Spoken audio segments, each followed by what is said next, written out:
Bonjour à tous, Alexandre Blondeau avec vous. Bon retour du temps des fêtes, si c'est le cas pour vous qui regardez cette vidéo. Donc, en ce 2 janvier, c'est là où on peut faire le point sur notre dose annuelle de discussion insipide, de la vacuité absolue que les gens entretiennent normalement dans le temps des fêtes. Faudrait surtout pas jaser sérieusement ou jaser avec densité à cette occasion. Donc, on reste autour de sujets futiles et légers, très légers.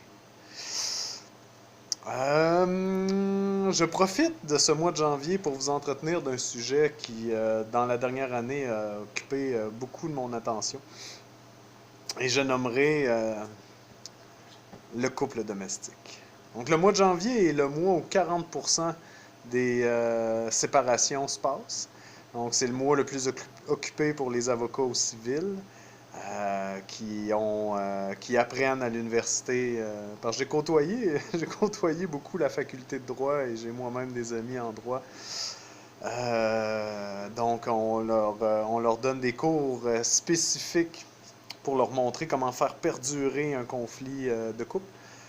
Ça va être la période de l'année les plus denses, les plus chargées au niveau de leur horaire puis de la gestion dans les tribunaux de ces conflits-là. Parce que c'est là que ça aboutit. Parce qu'il faut toujours se rappeler que le capital ne renforce que ce qui le met en valeur. Donc, une séparation, c'est très, très, très payant. Très payant pour le capital. Là où est-ce qu'il y avait une maison, il y en aura deux.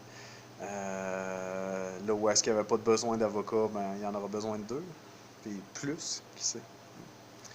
Mais le plus tragique là-dedans, c'est pas tant ça. Je veux dire, l'argent, c'est de l'argent. Le plus tragique, c'est les enfants. Les enfants qui, de façon inaliénable, vont vivre un traumatisme qui va les marquer à vie. Donc, c'est le cas pour la plupart des gens de ma génération qui ont été eux-mêmes, dans une moindre proportion, mais quand même, la plupart de nous avons été prisonniers, pris, brisés, broyés, détruits dans le conflit opposant deux adultes qui étaient dans ce cas-ci nos parents. Donc, oui, le mois de janvier va être le mois le plus occupé pour les avocats matrimoniaux. Je vous rappelle aussi, à indication statistique, que 79,3% des couples sont séparés du géniteur de leurs enfants. Donc, ça, c'est une donnée absolue, indiscutable, vérité indiscutable. Donc, ça m'a amené dans la dernière année à travailler sur le concept de couple domestique, concept que je vais vous exposer aujourd'hui. Donc, le... Contrairement à ce que ça peut laisser sous-entendre, le couple domestique, c'est le couple qui fonctionne. C'est le couple qui finit par avoir un plancher propre, des vêtements propres, des enfants qui vont à l'école à l'heure, une vaisselle faite, puis une petite vite mécanique par semaine ou par mois, là. Habituellement, c'est plus par mois pour entretenir la machine. Donc, ça, c'est la réalité de tous les couples. Tous les couples. Je ne connais absolument aucun couple qui ne vit pas de cette réalité-là. Jusqu'au moment où est-ce que ça l'éclate. Puis, de par la non-conceptualisation, aujourd'hui, on vit dans une bêtise ambiante où le logos est quelque chose qu'il faut que les instances combattent à chaque moment, dans chaque médiation. Que ce soit télévisuel, radiophonique, à chaque fois que les médias nous présentent euh, quoi que ce soit, c'est toujours exempt de logos, c'est toujours exempt d'approfondissement, de prise de conscience radicale. Donc, c'est toujours dans la vacuité, le flou, la non-prise de décision, le ménagement du chou puis de la chèvre, etc. Donc, ça nous mène dans un état de couple relationnel où on comprend pas ce qui se passe. Puis les gens s'enferment dans une conceptualisation individualisante, psychologisante, narcissique du je, me, moi, nous ne pouvons pas résoudre notre problème parce que nous sommes arrivés au bout du chemin commun. Donc, la grande majorité des gens arrive à ce cul-de-sac-là. Puis ensuite, bon, ben, le couple domestique, c'est là que ça commence. Donc, jusqu'à quel point on va faire l'abnégation de soi-même pour réussir à poursuivre dans cette représentation-là débile de la vie humaine. Parce qu'il faut rappeler, ça va être une vidéo un petit peu plus longue que d'habitude, je vous avertis, mais je ne devrais pas dépasser 10 minutes. Donc, le couple domestique commence au moment où est-ce que tout semble justement aller bien. Habituellement, on parle de 10 ans, 15 ans de vie commune de deux adultes. Faut qu'il y ait des enfants, c'est pas un couple domestique s'il n'y a pas d'enfants, ça c'est clair. Donc je pense qu'on a mis la table sur qu'est-ce que la dénotation du couple domestique. Maintenant, là où est-ce que les gens butent, c'est dans la non-existence.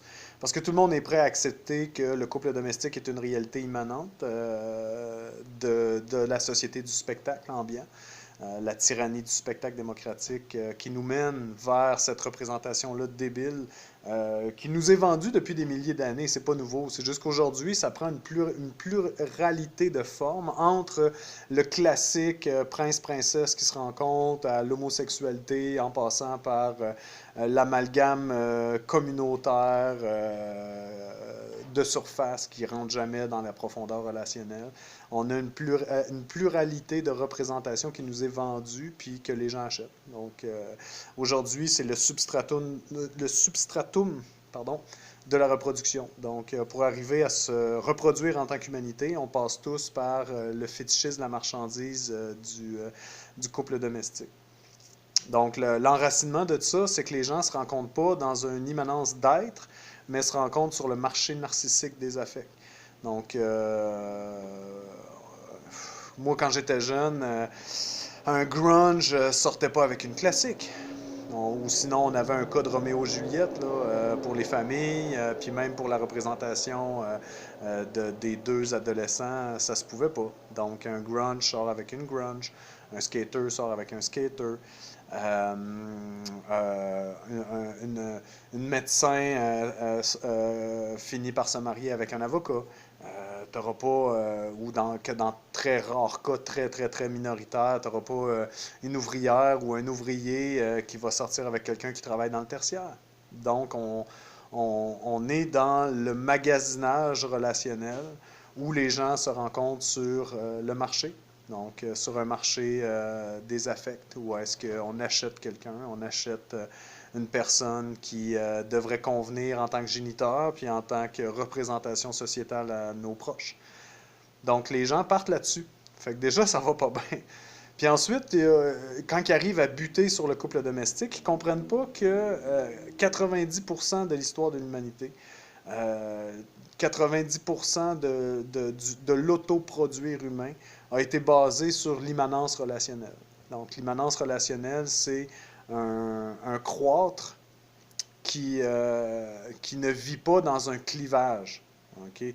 Il n'y a pas de sectionnement entre le croître du communeux puis les individus. Donc, les individus ne vivent pas dans un cloisonnement reproducteur. Donc, puis ça nous amène à l'universalité des sociétés matriarcales. Donc, pourquoi que les sociétés étaient matriarcales? Parce que l'homme, à la limite, ne fait pas grand-chose dans cette histoire-là de reproduction. S'il amène des ressources à la communauté, c'est parce qu'il aime ça. Donc, tout l'enfantement, tout le maternage, c'est fait par les femmes. Donc, c'est aux femmes de gérer le lien communeux. C'est aux femmes, de par les femmes d'expérience, à dire tel homme, telle femme, ce sera un bon enfantement. Je donne un exemple classique, un homme de 7 pieds, une femme de 4 pieds, risque d'avoir des difficultés au niveau de l'enfantement. Je ne suis pas une sage-femme, mais je peux à peu près certain que n'importe quelle sage-femme va corroborer ce que je dis. Une femme aux hanches très étroites puis un homme très large, c'est pas une bonne idée non plus. C'est des choses de base qu'on a beaucoup oubliées aujourd'hui, mais qu'entre autres les sages-femmes peuvent nous ramener, mais ils nous le ramènent toujours avec des pincettes parce qu'ils savent bien qu'ils sont en marge du système médical, du marché de la médicamentation, de la procréation. Donc, étant en marge, ils sont toujours en instance d'effilochement, de disparition parce que sont moins payantes, sont moins rentables. Donc, il faut qu'ils assurent leur rentabilité en cautionnant toujours les instances officielles.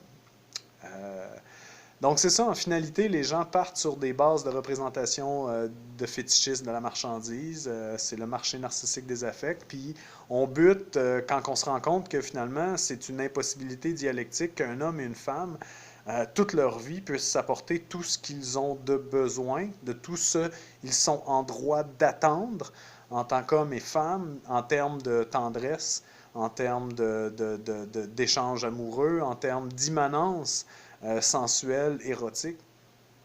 Donc, les gens butent là-dessus. Ceux qui finissent par se toffer pendant 20, 30, 40, 50 ans font tout simplement des nécessaires compensations. Ils vont commencer à faire des hobbies. Le bonhomme va s'acheter un mountain bike à 15 000. La bonne femme va aller faire des cours de yoga. Donc, même au-delà de la non-séparation, ce qui est très rentable, il y a une rentabilité supérieure que le capital va chercher en termes de pérennité dans le temps par les nécessaires compensations que la frustration des pulsions de sensualité va engendrer. Donc les gens arrivent là, puis ça, c'est ceux qui finissent par se toffer, puis les autres, ben, ils comprennent pas. Mais c'est essentiel d'arriver à saisir que le, le, le, le, le couple est une donnée qu'on nous vend. Le couple n'a rien de naturel. Ce qu'il y a de naturel, c'est l'immanence de l'être à travers le lien communeux. Puis c'est là qu'il y a une vérité absolue. Et c'est là qu'on sort de la possessivité. Et je vais terminer avec ça, mais ce que peu de gens arrivent à saisir, c'est la possessivité affective. Donc les gens moindrement religieux vont finir par saisir que la possession est quelque chose de néfaste pour l'être vrai et profond. Sauf que les gens ne saisissent pas que le couple, d'autant plus le couple domestique, est une possessivité. Donc, comment moi, je ne peux pas me réjouir que ma conjointe ait du plaisir avec un autre homme? Du plaisir qui inclut sensualité, érotisme, immanence, transparence relationnelle. Donc, c'est la possessivité. Donc, du moment qu'on est dans la possessivité affective, on jalouse qu'est-ce qu'on possède. Et si on nous l'enlève, ben, c'est là qu'on se rend compte qu'on est d'autant plus possédé parce qu'on croyait posséder. Donc, on n'est jamais le possesseur de ce qu'on croit posséder. On est toujours plus possédé par ce qu'on croit posséder. Donc, ça a l'air compliqué, mais vous pouvez rejouer cette vidéo-là puis saisir le sens qu'on ne possède rien en réalité. C'est une illusion qui nous mène tous à notre perte. Bonne réflexion.